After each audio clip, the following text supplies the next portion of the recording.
The Long Good Friday is one of the greatest gangster movies of all time, and it contains so many scenes that are iconic and unforgettable. Of course, the most famous one is the incredible ending, which I've done a video on this channel talking about. But in this video I want to talk about another fantastic scene, the moment where Harold finds out that his best friend and loyal partner Jeff has sold him out and is part of the reason for his men being picked off one by one.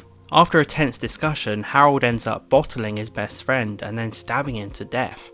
It's a devastating, gritty and brutal moment, but at the same time it's very emotional and meaningful, and the violence is never treated trivially. I love how the scene gradually builds up. Slowly but surely Harold gets more antagonistic toward Jeff, played by Thompson, but you can tell his years of friendship are still with him, pulling him back, wanting to trust him, desperate to believe that he wouldn't do this to him. Thompson is fantastic in this scene. He's so shifty and slippery, and like Harold says, you can tell he's hiding his greed and ambition. What do you do with me? Don't lie to me, boy. I can smell your lies and I can smell something else and all. I can smell your greed and ambition. There's something disgusting like betrayal. Bob Hoskins is so good at these sudden jolts of anger and aggression and then bringing Harold back down to earth. It's like he's constantly battling this fire inside of him that just wants to be unleashed. Especially in this moment, we realise how deluded Harold is in this scene too.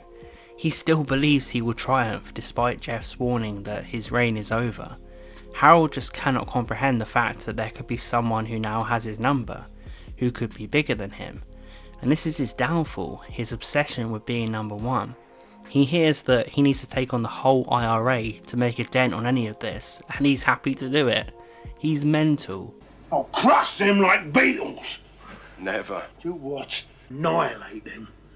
You can't wipe them out. You just watch me. It doesn't matter how many people Harold hears are after him, how powerful they are, how connected they are.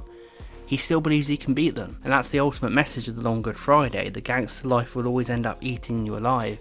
This is for sure the most brutal scene in the film, and what makes it so incredibly effective is that the Long Good Friday doesn't actually contain violence every 2 minutes. Despite it being a gangster film, a lot of the violence is implied and you hear about it going on off screen. In this moment we actually see some devastating violence, and it means even more because of who it is.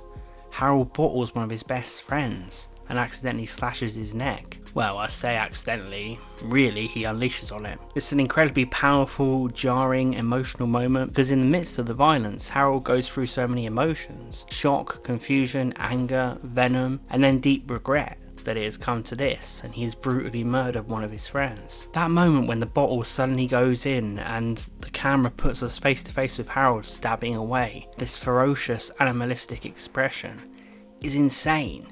He looks like a devil in this moment. It really drives home the idea there is pure madness inside of him. However, there is still humanity and regret, like I mentioned. Hoskins shows us all of it with his incredible facial expressions. I really appreciate that the violence in this scene is not treated trivially. There's a devastating aftermath where we feel the full weight of what has just happened. Bob Hoskins' acting when Harold realises what he has done is stunning. The red mist clears and the impact is driven home. His pain and regret of losing a friend at his own hands, and he realises just how senseless and out of control the situation has become. One moment he's just been a cold-blooded killer, the next your heart actually goes out to him somehow, because you can actually see and believe the regret and conflicted feelings he is experiencing. This is when you know you are dealing with a top-level gangster movie, when even after a character has committed a horrific action, you still have some sense of compassion for them and struggle to hate them. It's the classic idea of gangster films, the idea that nothing is black and white, everything is grey areas, no one is fully good or fully evil, and the lines are always blurred between the right thing to do and what human beings actually do when they're pushed to their limits. That image of Bob Hoskins walking out of the boat covered in Jeff's blood, almost in a trance, for me is one of the greatest in gangster movie history. It's a perfect performance from Hoskins and completely embodies Harold's state. Up until now he has been fully in control and always able to resolve issues, but now he's falling apart and he doesn't know what to do, and the reality of the situation has left him desperate, confused, deranged, wild. He almost resembles a zombie in this moment. He's in a state of shock and you can't get through to him. It's just that bubbling anger inside. He's a ticking time bomb. That image of Victoria hanging onto him as he pulls her along is such an intense moment. The man has essentially turned into a beast. That scene is fantastic, and it really goes to show why The Long Good Friday is such a powerful film in gangster movie history. Even though it's just one murder, you remember it forever. Just this moment of emotion and red mist between Harold and his longtime friend Jeff. It's just as powerful and insane as any amount of murders in any gangster movie ever. It's that good.